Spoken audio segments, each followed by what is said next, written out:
संस्थापक छत्रपती शिवाजी महाराज, आरक्षणाचे जनक छत्रपती शाहू महाराज, तसंच शिक्षणाची ज्योत पेटवणारे क्रांतिज्योती ज्योतिराव फुले आणि संविधानाने ज्या महामानवाने आम्हाला हक्क दिलेले आहेत ते हक्काचे जनक डॉक्टर बाबासाहेब आंबेडकर यांच्या विचाराला नमन करून मी माझे 2 शब्द आपल्या पुढे मांडत आहे।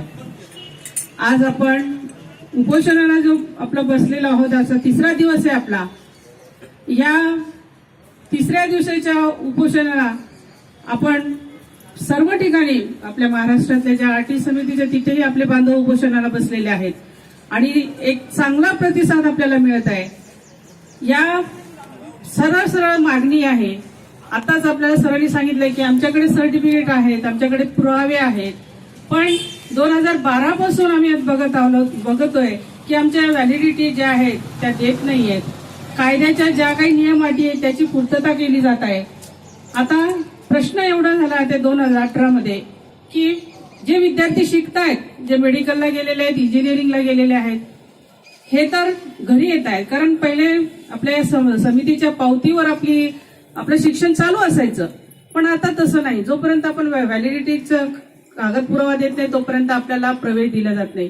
इथे मुलांचं नुकसान होत आहे आणि त्यातल्या त्यात जो नोकरीला लागलेला आहे, ज्याचे काही 4-4, 5-5, 8-8 वर्ष झालेले आहेत, समितीमध्ये त्यांचे फाईल्स दाखल आहेत, पण त्याच्यावर योग्य निर्णय दिल्यामुळे त्यांच्या ऑफिसमधून सुद्धा त्या लोकांना त्रास देण्यात येत आहे। आम्ही भीक मागत नाही, आम्ही संविधानाने आम्हाला दिलेल्या मागासवर्गीयांचे दिलेला हक्क मागत आहोत। आता इथे आम्ही 3 दिवसापासून बसलेलो आहोत। काल आम्हाला पत्रकही आला, आज आमची भेटही झाली।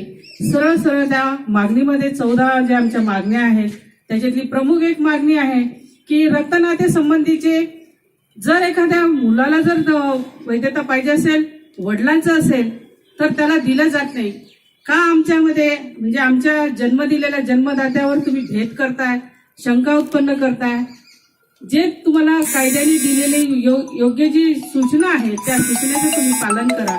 इतर समाजाला वेगळा न्याय आणि आम्हाला वेगळा न्याय, हे कोणता कानून आहे, हे कोणता कायदा आहे?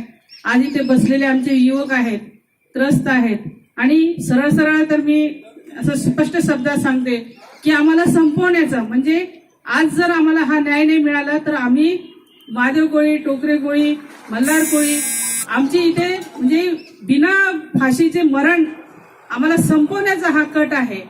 मी एवढंच विनंती करते की या उपोषणामधून सांगते की आमच्या भविष्याचा अंधारमय होत चाललाय आणि आमचा अंत पाहू नका आणि आम्हाला योग्य न्याय द्या।